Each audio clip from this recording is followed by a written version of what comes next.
أعوذ بالله من الشيطان الرجيم بسم الله الرحمن الرحيم الحمد لله رب العالمين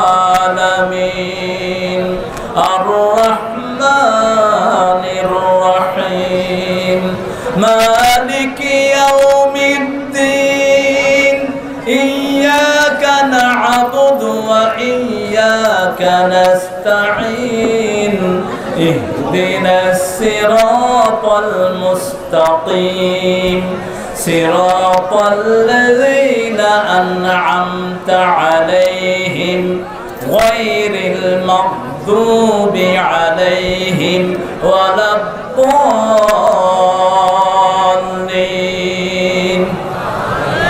আরো আস্তে বলেন আমিন আরো আস্তে আমিন চিৎকার করে আমিন সহিহ হাদিস যার আমিন ফেরেশতার আমিনের সাথে মিলে যাবে তার আগের পরের সব গুনাহ আল্লাহ maaf করে দিবেন সবচেয়ে বেশি আমিন বলতেন মুহাম্মদ রাসূলুল্লাহ কারণ তিনার নামই ছিল আল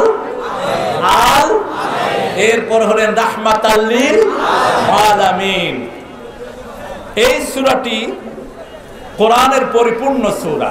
এটাকে কেউ কেউ বলেছেন মদিনাতেও এক অংশ নাজিল হয়েছে, মক্কাতেও, কিন্তু অধিকাংশ মুফাসসিরিনের মত এটা মক্কাতেই পরিপূর্ণভাবে বিশ্বনবীর উপর নাজিল হয়েছে। আজকের এই তাফসীর মাহফিল সহ সারা বাংলাদেশে যত হুজুরি এখন কথা বলছেন এরা সবাই যার ছাত্র, নাতি ছাত্র।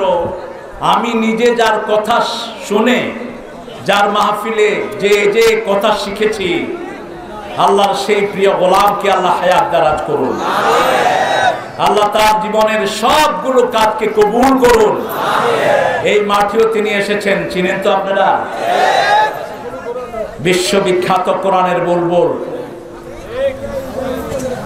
আল্লাহ তার হায়াত দারাজ করে দেন, আল্লাহ তার জীবনের সব কমতিকে আপনি আপনার রহমত দিয়ে মালামাল করে দেন।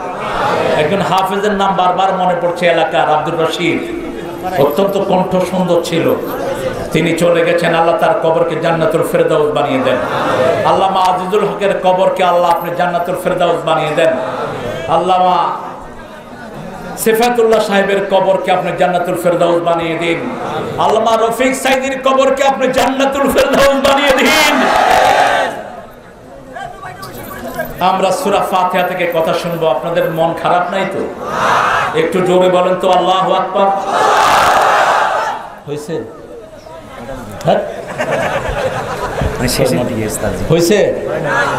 হয়েছে আপনি নিজেই তো বলেননি। চিৎকার করে সব শক্তি কণ্ঠের কাছে এনে বলেন আল্লাহু আকবার। আলহামদুলিল্লাহ রাব্বিল আলামিন। যারা এটা পড়ে তারা কোনোদিন ক্যাসিনো ব্যবসা করতে পারে না।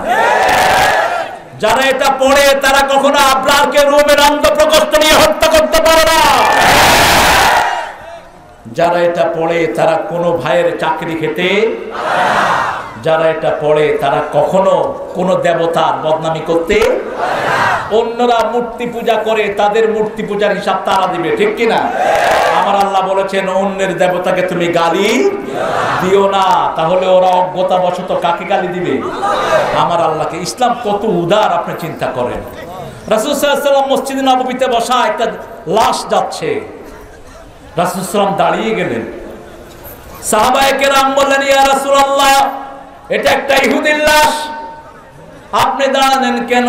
আল্লাহর হাবিব সাল্লাল্লাহু আলাইহি ওয়াসাল্লাম বললেন ইহুদি হলেও তো লোকটা মানুষ ছিল, দুনিয়ার শেষ জীবন অতিবাহিত করে যাচ্ছে, আমি তার জন্য একটু সম্মান প্রদর্শন করলাম। যেই নবী সবচেয়ে বেশি আল্লাহর প্রশংসা করেছেন তিনার নামই হলো মুহাম্মদ সাল্লাল্লাহু। এত প্রশংসা কোন নবী আলাইহিস সালাম করতে পারেন নাই। সবগুলো সুন্নাত তিনি ঘরে পড়তেন। আর বুখারীর বর্ণনায় ইমাম বুখারী আলাইহি রাহমা বলছেন লা তাজআলু বুয়ুতাকুম মাকবারা ওয়ালা মাসজিদা, তোমাদের ঘরগুলোকে কবরও বানায়ও না, মসজিদও বানায়ও না। ঘরে কোনো নামাজ হয় না এমন ঘর যেন না হয়। সুন্নাত নফল সব ঘরে পড়তেন মুহাম্মদ সাল্লাল্লাহু, এবং বলেছেন ঘরের নামাজ শ্রেষ্ঠ নামাজ, ইল্লাল মাকতুব আলির রিজাল, ঘরের নামাজ শ্রেষ্ঠ নামাজ, কিন্তু পুরুষের জন্য ফরজ ছাড়া ফরজগুলো পুরুষ পড়বে মসজিদে, আর সুন্নাত নফল সবগুলো পড়বে ঘরের ভিতরে। এই নামাজ যারা পড়ে না তাদের সাথে আমাদের কোনো সম্পর্ক নাই। সব নামাজ ছাড়ার দরকার নাই, শুধু আসর ছেড়ে দিও তুমি। বুখারীর বর্ণনা বিশ্বনবী সাল্লাল্লাহু আলাইহি ওয়াসাল্লাম বলেছেন, যারা শুধু আসর নামাজ ইচ্ছা করে ছেড়ে দেয় তাহলে সারা জীবনের আমলকে আল্লাহ বরবাদ করে দেন। কোন আমল দিয়ে আল্লাহর কাছে তুমি পার পেতে পারবে না। এই নামাজের জন্য যদি প্রাণ দিতে হয়, রাজি আছো কিনা মুসলমান? দেখাও আল্লাহকে।